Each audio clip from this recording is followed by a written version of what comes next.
లెర్ప్ ఉచిత న్యాయ సలహా కేంద్రం ప్రేక్షకులందరికీ కూడా నా నమస్కారం. నేను ఈ దినము నుంచి అసలు సృష్టి ఎలా జరిగింది, సృష్టికర్త ఎవరు, ఈ సృష్టిని, భూమిని, ఆకాశాన్ని, సూర్యచంద్ర నక్షత్రాలు, గాలి వెలుతురు, ఈ సముద్రాలు, వీటి యొక్క ఉనికి ఏమిటి, ఈ ఎట్లా సృష్టించబడ్డాయి, సృష్టిలో మనిషి ఎట్లా సృష్టించబడ్డాడు, యావత్ జీవకోటి, అవి పక్షులు కానివ్వండి, జంతువులు కానివ్వండి, పురుగులు కానివ్వండి, ఏదేమైనప్పటికీ కూడా ఈ సమస్తం యొక్క సృష్టి ఎలా ఏర్పడిందనే అంశం మీద ఈ ప్రపంచంలోనే ఏ ఏ గ్రంథాలు దాని గురించి మాట్లాడుతున్నాయి, ఏది మనము నిజమని నమ్మొచ్చు అనే అంశం మీద మనం మాట్లాడాల్సి వస్తే, ఈ ప్రపంచమంతా కూడా నమ్మిన ఏకైక గ్రంథం పరిశుద్ధ గ్రంథం. ఈ పరిశుద్ధ గ్రంథం అనేది పాత నిబంధన, క్రొత్త నిబంధన అని రెండు నిబంధనలుగా ఏర్పరచబడింది. పాత నిబంధన అంటే సృష్టి మొదలు యేసు ప్రభు పుట్టక ముందు జరిగిన యావత్ చరిత్ర పాత నిబంధనలో వ్రాయబడింది. అది రాసిన వాళ్ళు ఎవరంటే మొత్తం 39 పుస్తకాలు అవి. ఆ 39 పుస్తకాలని వివిధ గ్రంథకర్తలు రాసి ఉన్నారు. అయితే ఒక గ్రంథకర్తకి సంబంధం లేదు. ఈ 39 పుస్తకాలను తర్వాత క్రొత్త నిబంధన అని చెప్పి యేసు ప్రభు పుట్టి పెరిగి ఆయన సిలువ వేయబడి చనిపోయి మూడో దినమున లేపబడి పరలోకమునకు వెళ్ళిన విధానాన్ని గురించి క్రొత్త నిబంధనలో 27 పుస్తకాల్లో వ్రాయబడి ఉంది. ఆ 27 పుస్తకాలు 27 మంది రాసిన పుస్తకాలు కాబట్టి అది 39 ప్లస్ 29 మొత్తం 66 పుస్తకాలు, 66 మంది గ్రంథకర్తలు వ్రాసిన బుక్స్ అన్నీ కూడా ఇజ్రాయెల్ దేశంలోని ఎరికో పట్టణం దగ్గర అక్కడ కొండలు ఉన్నాయి. ఆ కొండ గుహల్లో ఈ యొక్క పరిశుద్ధ గ్రంథం ప్రతిమలు హిబ్రూ భాషలో దొరికినాయి. ఇది మొట్టమొదట హెబ్రూ గ్రంథం, హిబ్రూలో రాయబడినాయి.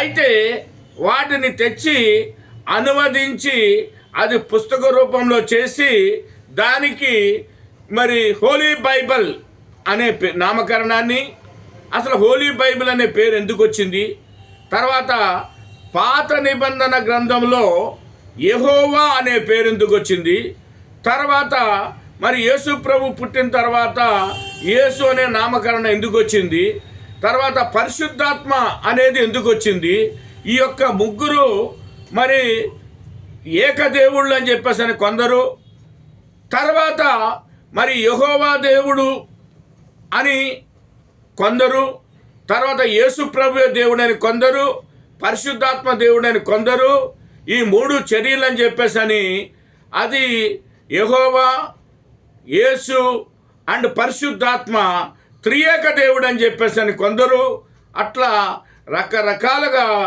ఆరాధనలు జరుగుతున్నాయి. ఇది ప్రపంచవ్యాప్తంగా జరుగుతున్న విషయం. దీనిలో చాలా మర్మాలు ఉన్నాయి. ఇది సృష్టి అనేది మొత్తం కూడా దేవుడు ఈ లోకంలో అంతా కూడాను జలమలమ అయ్యుండి దేవుని ఆత్మ అల్లాడుచున్నప్పుడు ఆ ఆత్మలో నుంచి ఒక శబ్దం ద్వారా పుట్టినదే ఈ భూమి ఆకాశము.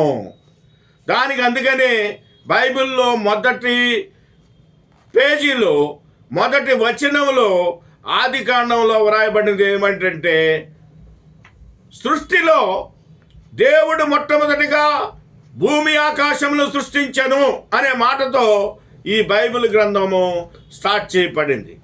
అయితే ఈ యొక్క బైబిల్ గ్రంథంలో రాయబడిన భూమి ఆకాశం అనేది సృష్టించబడింది దేవుని చేత అనే మాట ఈ యొక్క బైబిల్ తప్ప మరి ఏ గ్రంథము చెప్పదు.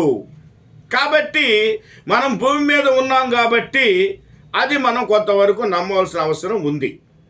అయితే భూమి నిరాకరంగాను అసలు శూన్యంగాను ఉన్నప్పుడు దీని మీద జలమలమై ఉండి ఒక ఆత్మ ఒకటి అల్లాడుచుండెను అని రాయబడింది. కాబట్టి ఆ ఆత్మ ద్వారా వచ్చిన శబ్దం ద్వారా అదే దేవుని శబ్దము. అయితే దేవుని పేరేమిటి అనేది మనం క్వశ్చన్ మార్క్ వేసుకుంటే మరి దేవునికి తల్లిదండ్రులు లేరు, దేవునికి తల్లిదండ్రులు లేరు, దేవునికి తల్లిదండ్రులు లేరు పేరు పెట్టడానికి. మన పేర్లన్నీ కూడా మన యొక్క తల్లిదండ్రులు పెడతారు. ఈ పేరు అనేది శరీరానికి సంబంధించింది, ఆత్మకు సంబంధించింది కానే కాదు ఇది. కాబట్టి అప్పుడు యెహోవా అనే పేరు ఎందుకు వచ్చిందో మా ముందు వీడియోలో మీరు తెలుసుకోవచ్చు. అయితే బైబిల్లో ఉన్న మర్మాన్ని ఒక మర్మము ఈరోజు మనం తెలుసుకోవడానికి ప్రయత్నం చేద్దాం. అది ఏమిటంటే ఈ సృష్టి యావత్తు 6 దినాలలో ఈ యొక్క సృష్టించబడింది. 7వ దినమున విశ్రాంతి పొందెను అని ఉంది. కాబట్టి మనము ఈ రోజున 6 దినాలు మాత్రమే, సోమవారం, మంగళవారం, బుధవారం, గురువారం, శుక్రవారం, శనివారం వరకే పనిచేస్తాం. ఆదివారం సెలవు దినం, ఆదివారం 7వ దినం ఎవరు కూడా విశ్రమిస్తారు. అది బైబిల్ నుంచి వచ్చినది. షాపులన్నీ మూసేస్తారు, ఆఫీసులన్నీ మూసేస్తారు. 6 దినాలే పని దినములు, 7వ దినము విశ్రాంతి దినం, అదే దేవుని దినం. ఆ విశ్రాంతి దినము రోజు ఎవరికి ఎన్ని పనులున్నా, వాళ్ళు క్రైస్తవులైనా, హిందువులైనా, బుద్ధులైనా, జైనులైనా ఆదివారం సెలవే. కాబట్టి ఆదివారం నాడు ఎవరు పని చేయరు. విశ్రాంతి దినంగా ఇవాళ ప్రపంచం అంతా ఆచరిస్తుందంటే దానికి కారణం ఈ బైబిల్. కాబట్టి మనం తెలుసుకోవాల్సిన మర్మం ఏమిటంటే ఆది నుండి బైబిల్ ద్వారా 6 దినములు మాత్రమే మనిషి శ్రమ చేస్తాడు. దేవుడు కూడా, దేవుడు అంటే ఒక ఆత్మ, ఆత్మ ద్వారా ఈ యొక్క భూమి ఆకాశము సర్వము సృష్టించబడినది. ఆత్మ ద్వారా, ఆత్మ శబ్దం ద్వారా ఏర్పరచబడింది ఈ యొక్క భూమి ఆకాశములు. అవి 6 దినాలు ఎట్లా, ఏవి ఎప్పుడెప్పుడు సృష్టించబడ్డాయి అనేది ఒక విషయాన్ని, ఒక మర్మాన్ని మనం తెలుసుకోవాల్సిన అవసరం ఉంది. అయితే ఇక్కడ మనం తెలుసుకోవాల్సింది ఏమిటంటే మరి ఈ యొక్క ప్రపంచమంతా ఏమైతే బైబిల్ మాత్రమే ఈ యొక్క సృష్టికర్తని చక్కగా మన తెలియచేసింది అనేది ఇవాళ జనమెరిగిన సత్యం, ఈ ప్రపంచమంతా ఎరిగిన సత్యం. అందుకే దేవుని యొక్క ఆత్మ ద్వారా ఈ యొక్క భూమి ఆకాశము సర్వం కూడా ఏర్పడింది. కాబట్టి ఈ యొక్క భూమి ఆకాశముల మీద మనం ప్రతిరోజు ఉంటున్నాం. మీరు ఒక విషయం గమనించాలి, భూమి అనేది నిశ్చలంగా లేదు. భూమి తన చుట్టూ తాను తిరుగుతుంది. భూమి ఒక గ్లోబు. భూమి అనే దాన్ని మరి వాస్కోడి గామా ఒక చోట ప్రయాణం మొదలుపెట్టి సముద్రంలో మళ్ళీ చుట్టూ తిరిగి వచ్చి మళ్ళీ అక్కడికే వచ్చాడు.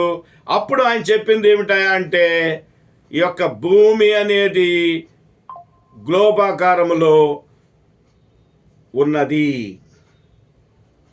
భూమి రౌండ్గా ఉన్నది, ఒక గ్లోబాకారంలో ఉన్నది, దాని కింద నీళ్లు ఉన్నాయి. కాబట్టి భూగోళ శాస్త్రం ఏం చెప్తుంది? భూగోళ శాస్త్రంలో మనం నేర్చుకునేది ఏమిటంటే 4 వంతులు ఈ యొక్క భూమిని సముద్రాన్ని ఇచ్చేస్తే 3/4 అంటే 3 అంతలు సముద్రం.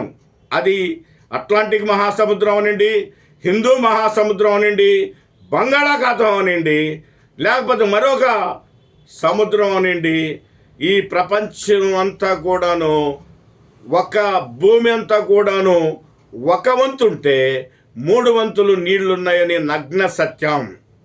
అది భూగోళ శాస్త్రం మనకు చెప్తుంది. అంతేకాకుండా భూమి కింద మనము తవ్వితే నీళ్ళు వస్తాయి. కాబట్టి ఈ యొక్క భూమి అనేది తన చుట్టూ తను తిరుగుతూ ఒక్కసారి సూర్యుని చుట్టూ తిరిగితే అది ఏమవుతుంది? ఒక దినం అవుతుంది. అదే రాత్రింబగళ్ళు ఏర్పడుతుంది. ఆ నగ్న సత్యాన్ని చెప్పేది కూడా ఈ బైబిల్ మాత్రమే. కాబట్టి ఎప్పుడైనా సరే మీకు భూమి కింద నీళ్లు ఉన్నాయన్న సంగతి, ఆ యొక్క మర్మాన్ని మీరు గమనించండి. బావి తవ్వితే భూమిలో నీళ్ళు వస్తాయి, లేకుంటే మీ యొక్క దాంట్లో ఏదైనా సరే బోరింగ్ పంపు తవ్వితే నీళ్ళు వస్తాయి.